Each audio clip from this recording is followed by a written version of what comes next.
अस्सलाम वालेकुम मेरे दोस्तों, सज्जनों और बेलियों। मैं हूँ इज़हार अहमद और वेलकम करता हूँ आपको किचन गार्डनिंग चैनल पर।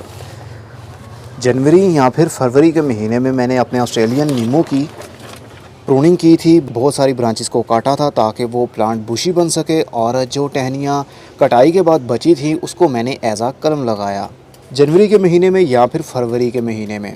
इसको 3 या फिर 4 महीने हो गए हैं। इस गमले के अंदर बहुत सारी मैंने बारीक बारीक सी कटिंग्स को लगाया था। कुछ हमारी कटिंग कामयाब नहीं हो पाई, जिस तरह के ये बिल्कुल ब्राउन हो चुकी है, लकड़ी बन चुकी है, और बाकी एक छोटी सी थी बारीक सी, ये भी लकड़ी बन चुकी है। बाकी करीब करीब सभी की ग्रोथ मुझे लगता है शुरू है, क्योंकि 3 या 4 महीने मिट्टी के अंदर कलम इस तरह ग्रीन नहीं रह सकती, वो ड्राई हो जाती है। तो जिनकी रूटिंग शुरू हो जाए वो ग्रीन ही रहेगी और उसके साथ में पत्ते भी आएंगे। जैसा कि ये मोटे वाली कटिंग आप देख सकते हैं, ये पेंसिल की थिकनेस के बराबर भी नहीं है, मतलब उससे भी कम है। ये पेन के अंदर जो रीफिल होती है वो बारीक सा पाइप, ये वाली टहनी उस पाइप से थोड़ी सी मोटी है। तो इसकी ग्रोथ शुरू हो गई। और गमले के नीचे अगर देखें तो ये देखिए इसकी रूट्स अच्छे से ग्रोथ कर रही हैं, और अब ये मिट्टी से बाहर निकलने की कोशिश में हैं। और इसको मैंने रखा हुआ है स्टिल अभी पॉली हाउस के अंदर ही, मतलब 3 या 4 महीने हो गए इसको पॉली हाउस के अंदर ही रखे हुए। अब आकर इसकी ग्रोथ शुरू हो चुकी है। ये वो कलमें हैं जो कि ग्राफ्टेड एरिया से हमने ली थी। चलिए आपको बताता हूँ। मेरा वो पेड़ लगा हुआ है इस क्यारी के अंदर, बड़ी सी क्यारी है मेरी, मतलब काफ़ी लंबी है। ये 8 से 10 फुट ये लंबी होगी और 1.5 फुट चौड़ी है ये, और 2 फुट गहरी है। तो इसके अंदर मैंने अपना ये पौधा लगाया हुआ है जो कि ऑस्ट्रेलियन नींबू है। इसकी मैंने काफ़ी सारी प्रूनिंग की थी, जगह जगह से मैंने इसकी टहनियाँ काटी थी। जैसा कि ये देख सकते हैं, यहाँ से कटाई की थी तो यहाँ से 2 ब्रांचेस निकली। पौधे को जितना आप काटते रहेंगे वो उतना बुशी होता रहेगा, ज़्यादा ब्रांचेस आएंगी। जितनी ज़्यादा ब्रांचेस होंगी उतने ज़्यादा चांसेस ये हैं कि उसको ज़्यादा फूल लगेंगे और फ्रूटिंग भी ज़्यादा हो सकती है। तो ये ग्राफ्टेड ट्री है, इसको पौधा नहीं कहूँगा, ये एक ट्री है, एक दरख्त है। इसका ट्रंक देखिए कितना थिक ट्रंक है, और ये एक ग्राफ्टेड पौधा है।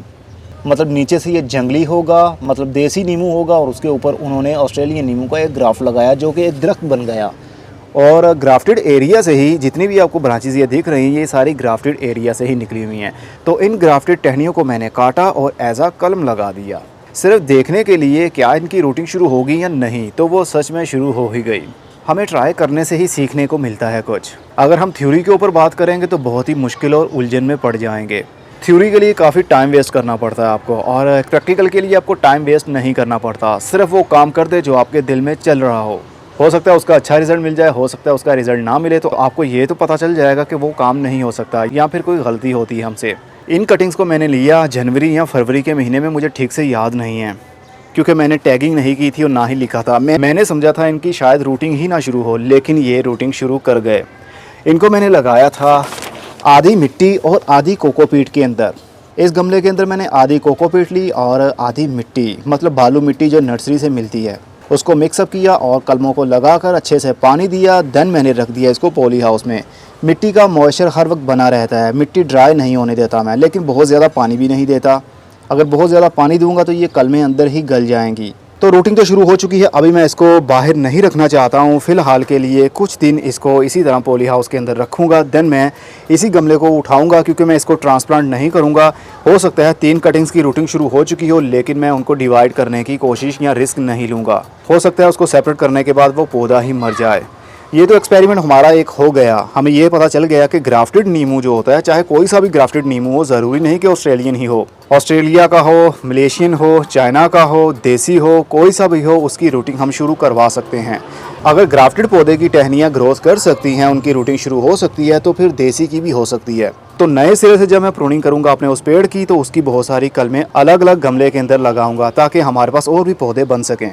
तो ये तो था रिज़ल्ट जिसका आप इंतज़ार कर रहे थे और बार बार पूछ रहे थे कि उसका क्या हुआ। असल में मुझे अच्छा लगता है जब आप फोकस रखते हैं और आपको याद होता है कि कितने महीनों पहले हमने क्या किया था, जिसका रिज़ल्ट अभी तक दिखाया नहीं गया। जिसका रिज़ल्ट अच्छा मिलता है मैं आपको दिखा देता हूँ, और जिसका रिज़ल्ट अच्छा नहीं मिलता वो भी शेयर कर लेता हूँ। और कुछ वीडियोज़ ऐसी होती है जिसका पार्ट 1 तो आपने देख लिया होता है, लेकिन पार्ट 2 मैं जल्दी अपलोड नहीं करता। अगर तो वो फेल हो जाए तो मैं आपको कमेंट बॉक्स में बता देता हूँ जब आप मुझसे कुछ पूछते हैं उसके बारे में। और इसके साथ ही बादाम का पौधा भी आपको दिखा देता हूँ एक ही वीडियो के अंदर। ये है वो बादाम का पौधा जिसकी ग्रोथ अभी तक स्टेबल अच्छे से हो रही है, लेकिन बादाम का पौधा बहुत ही स्लोली ग्रोथ करता है। इसको हमने शिफ्ट किया था इस बाल्टी के अंदर। ये पानी वाला एक टैंक था, प्लास्टिक का था, और इसके अंदर मिट्टी भरी, जैसा भी किया आपने वीडियो के अंदर देखा था। एक पौधा हमने शिफ्ट कर दिया था, अब इसकी ग्रोथ आई थिंक ये 1 फुट का तो हो गया होगा। इसके ऊपर माइट्स बहुत ही अटैक करते हैं और वाइट फ्लाई, इसलिए नीम ऑयल का स्प्रे मैं 4 से 5 दिन के बाद इनके ऊपर करता हूँ। वही नीम ऑयल जिसका मंथली ओवरव्यू मई के ओवरव्यू के अंदर आपको दिखाया था, ट्रिपल एक्शन के नाम से। नीम ऑयल और ऑर्गेनिक मैटर कोई जाग टाइप इन्होंने यूज़ किया होता है नीम ऑयल के अंदर, जो कि पत्तों के ऊपर एक जाग सी एक लेयर बना देगा चिपचिपी सी, जिससे आपके जो कीड़े होंगे वो वहीं पर मर जाएंगे, क्योंकि वो कंप्लीट ऑर्गेनिक है। उससे कोई प्रॉब्लम नहीं होती हमारे पौधों को और ना ही हमारी सेहत पर। हमारे पास 2 पौधे बन पाए थे, 2 पौधे बच पाए थे। एक पौधा मैंने सेल कर दिया और एक पौधा मैंने अपने पास लगा दिया। अब इसकी ग्रोथ तो हो रही है लेकिन बहुत ही स्लो है। जो ओल्ड पत्ते हैं वो बर्न होना शुरू हो जाते हैं। आई थिंक ये ठंडे इलाकों का ही पौधा है, लेकिन लाहौर में टेम्परेचर गर्मी के दिनों में 45 डिग्री से भी ऊपर चला जाता है, तो इतनी गर्मी में भी ये अच्छे से ग्रोथ कर रहा है। हमारे लिए यही खुशी की बात है। होपफुली आपको रिजल्ट देखकर दोनों चीज़ों का अच्छा लगा होगा। अब मैं चलता हूँ, खुदा हाफिज़, good bye, see you and tata, और अपना बहुत सा ख्याल रखिएगा।